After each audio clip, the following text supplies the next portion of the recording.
Hafeezpet survey number 79 ప్రభుత్వ భూమి అని అంటున్నారు అధికారులు. అయితే ఉమ్మడి ఏపీలోనే నిషేధిత జాబితాలో సర్వే నంబర్ 79 ఉన్నట్లు చెప్తున్నారు. బై నెంబర్తో భూములు రిజిస్ట్రేషన్ చేసుకున్నారని చెప్పారు.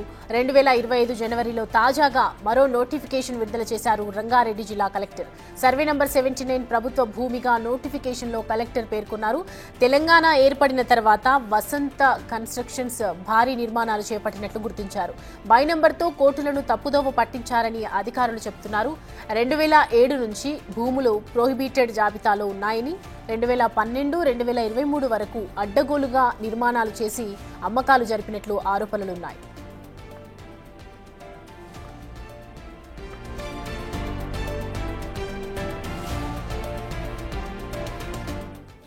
ఈ అంశానికి సంబంధించి పూర్తి డీటెయిల్స్ మా ఇన్పుట్ ఎడిటర్ పవన్ అందిస్తారు. పవన్, ప్రభుత్వ భూమి అని చెప్తూ ఉన్నారు హఫీజ్పేట్ కి సంబంధించినటువంటి సర్వే నంబర్ 79. సో ప్రజెంట్ దానికి సంబంధించి డీటెయిల్స్ ఏంటి? నిజంగా ఆ ప్రభుత్వ భూమి అని చెప్తున్నారు.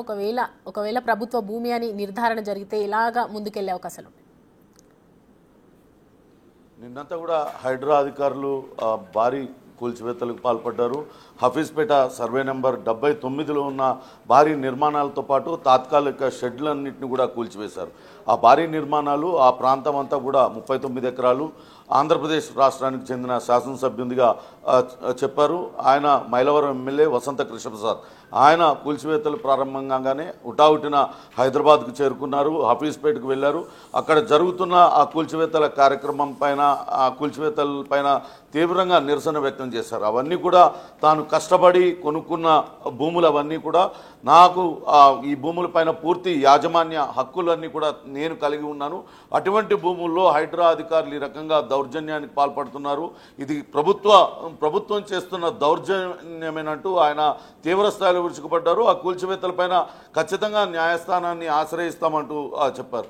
అయితే ఇప్పటికే ఆ భూమిపైన వివాదం ఉందని నోటీసులు ఇవ్వడంతో అటు హైడ్రా అధికారులు ఎదుట హాజరై ఆ భూమికి సంబంధించి అన్ని డాక్యుమెంట్లను సమర్పించాము. అయినా కూడా ఇప్పుడు హైడ్రా కూల్చివేస్తుందంటూ ఆయన సంచలన ఆరోపణలు చేశారు. నిన్నంతా కూడా ఇది తీవ్ర చర్చకు దారితీసింది. ఆంధ్రప్రదేశ్ రాష్ట్రానికి సంబంధించిన శాసనసభ్యుడు ఇక్కడ హైదరాబాద్ నగరంలో అనేక వెంచర్స్, రియల్ ఎస్టేట్ వ్యాపారంలో చాలా ఏళ్ళుగా చేశారు. ఈ చుట్టుపక్కల ప్రాంతాలలో, హైదరాబాద్ శివారు ప్రాంతాలలో అనేక వెంచర్లు చేయడంతో పాటు గేటెడ్ కమ్యూనిటీస్, భారీ నిర్మాణాలు కూడా నిర్మించారు. అయితే ఇప్పుడు ఈ హఫీజ్పేట సర్వే నెంబర్ 79 మాత్రమే ఎందుకు వివాదాస్పదమైంది? తాను స్వయంగా కొనుగోలు చేశాను సర్వే నంబర్ 79/1, కానీ ఈ రకంగా హైడ్రా అధికారులు వ్యవహరించడం సరికాదంటూ ఆయన చెప్తూ ఉన్నారు. కానీ వాస్తవానికి ఇది ముమ్మాటికి ప్రభుత్వ భూమేనంటూ అటు ప్రభుత్వ రికార్డులన్నీ కూడా స్పష్టం చేస్తూ ఉన్నాయి. ఇది ఇటీవలనే కలెక్టర్ అటు జనవరి నెలలో రంగారెడ్డి జిల్లా కలెక్టర్ నారాయణ రెడ్డి విడుదల చేసిన నోటిఫికేషన్ ఇది.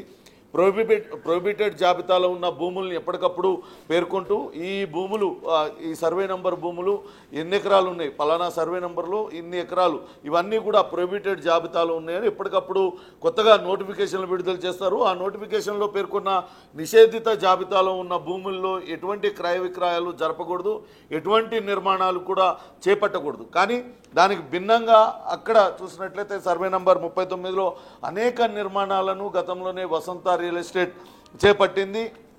ఇందులో అటు కలెక్టర్ ఇచ్చిన దానిలో చాలా స్పష్టంగా సర్వే నంబర్ 79లో 39.8 ఎకరాల భూమి ప్రభుత్వ భూమి అంటూ చాలా స్పష్టంగా పేర్కొన్నారు. అది సర్కారీ భూమి, అది ప్రభుత్వానికే చెందుతుందంటూ ఆయన చాలా స్పష్టంగా పేర్కొన్నారు.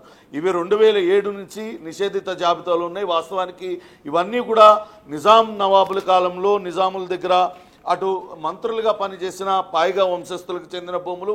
వీటిపైన ప్రభుత్వమే పూర్తి హక్కు కలిగి ఉంది. అప్పటి నుంచి కూడా అవి అలానే ఉన్నాయి. కానీ అనేక ప్రాంతాలలో అవన్నీ కూడా అన్యాక్రాంతం అయిపోయినాయి. కొన్ని చోట్ల ఎప్పటికప్పుడు వాటిని ప్రభుత్వం స్వాధీనం చేసుకోవడానికి ప్రయత్నిస్తుంది. కానీ ఇక్కడ చూసినట్లయితే కోర్టులను కూడా తప్పుదోవ పట్టించే విధంగా సర్వే నెంబర్ లేని సర్వే నెంబర్ని సృష్టించి తద్వారా వాటిల ద్వారా భూములను రిజిస్ట్రేషన్ చేసుకుని వాటిపైనే అమ్మకాలు జరుపుతున్నారనేది ఇప్పుడు ప్రభుత్వ అధికారుల వాదన. వాస్తవానికి 79 సర్వే నంబర్లో 39.8 ఎకరాలు, 39 ఎకరాల 8 కుంటల భూమి ఉంది. అందులో కొంత అటు రైల్వే ట్రాక్ వేశారు, మిగతా భూమి అంతా కూడా ఖాళీగానే ఉంది. కానీ 2005లో వసంత కృష్ణప్రసాద్ తాను కొనుగోలు చేశాను అని చెప్తూ ఉన్నారు. అది కూడా సర్వే నంబర్ 79/1 సర్వే నంబర్ భూమిని నేను కొనుగోలు చేశాను అంటున్నారు. కానీ ప్రభుత్వ రికార్డుల ప్రకారం ఎక్కడా కూడా 79/1 అనే సర్వే నెంబర్ ఎక్కడా కూడా లేదు. కేవలం 79 సర్వే నెంబర్ మాత్రమే ఉంది. అందులో 39 ఎకరాల 8 కుంటల భూమి ఉంది. అది పూర్తిగా ప్రభుత్వానికే చెందుతుంది. అది అప్పట్లో ప్రొహిబిటెడ్ జాబితాలో పెట్టినప్పటికీ కూడా యథేచ్ఛగా అటు గత ప్రభుత్వ హయాంలో అంటే 2012 అప్పటికిగా తెలంగాణ రాష్ట్రం ఏర్పడలేదు. దానికన్నా ముందు నుంచి కూడా అటు అక్కడన్నీ కూడా భూముల క్రయ విక్రయాలు జరుపుతూ వచ్చారు. అప్పట్లో కాంగ్రెస్ ప్రభుత్వం ఉన్నప్పుడు కూడా కొంతవరకు అక్కడ భూముల క్రయ విక్రయాలు జరిగినట్లుగా చెప్తూ ఉన్నారు. ఇక ఈ 10 ఏళ్లలో గత ప్రభుత్వం ఉన్న 10 ఏళ్లలో చకచక అక్కడ ఉన్న భూముల్లో నిర్మాణాలన్నీ కూడా వసంత కృష్ణప్రసాద్ చేపట్టారు. అధికారులు ఎవరు కూడా అడ్డుకునే ప్రయత్నం కూడా చేయలేదు. దాంతో భారీ నిర్మాణాలన్నీ కూడా ఉన్నాయి. మిగతా ఖాళీగా ఉన్న భూముల్ని ఇప్పుడు ప్రభుత్వం స్వాధీనం చేసుకోవడానికి ప్రయత్నిస్తుంటే ఈ రకమైన ఆరోపణలు చేస్తూ ఉన్నారంటూ చెప్తూ ఉన్నారు. ఇది ప్రభుత్వం చాలా స్పష్టంగా చెప్తుంది. అది ప్రభుత్వానికి సంబంధించిన భూమే. 79/1 అనే సర్వే నెంబర్ వేసి అటు కోర్టులను కూడా తప్పుదోవ పట్టించే ప్రయత్నం అయితే అటు రియల్టర్లు చేస్తున్నారనేది ప్రభుత్వ వాదన. దానికి సంబంధించి రికార్డుల్ని కూడా చాలా స్పష్టంగా బయటపెట్టారు. వీటిలన్నింటినీ పరిశీలించిన తర్వాతనే హైడ్రా రంగంలోకి దిగింది. అందులో ఉన్న తాత్కాలిక షెడ్యూల్తో పాటు అటు ఒక నిర్మాణాన్ని అటు వసంత కృష్ణప్రసాద్కు సంబంధించిన కార్యాలయాన్ని కూడా అక్కడి నుంచి తొలగించి వేయడం జరిగింది. కానీ వసంత కృష్ణప్రసాద్ మాత్రం దీనిపైన న్యాయస్థానాన్ని ఆశ్రయిస్తాం, ఖచ్చితంగా దీనిపైన న్యాయ పోరాటం చేస్తాం, అవన్నీ కూడా మా భూములేనంటూ ఆయన చెప్తూ ఉన్నారు. కానీ ప్రభుత్వం మాత్రం చాలా స్పష్టంగా అది 79/1 అనే సర్వే నెంబర్ లేదు, లేని సర్వే నెంబర్ని సృష్టించి అటు ప్రభుత్వాన్ని అటు కోర్టుల్ని కూడా తప్పుదోవ పట్టించే ప్రయత్నం ఇటు రియల్టర్లు చేస్తున్నారనేది ప్రభుత్వం వాదన. దానికి సంబంధించిన డాక్యుమెంట్లను కూడా ప్రభుత్వం అటు బయటపెట్టింది. Soumya. Right Pavan, thanks for the అప్డేట్స్. రైట్.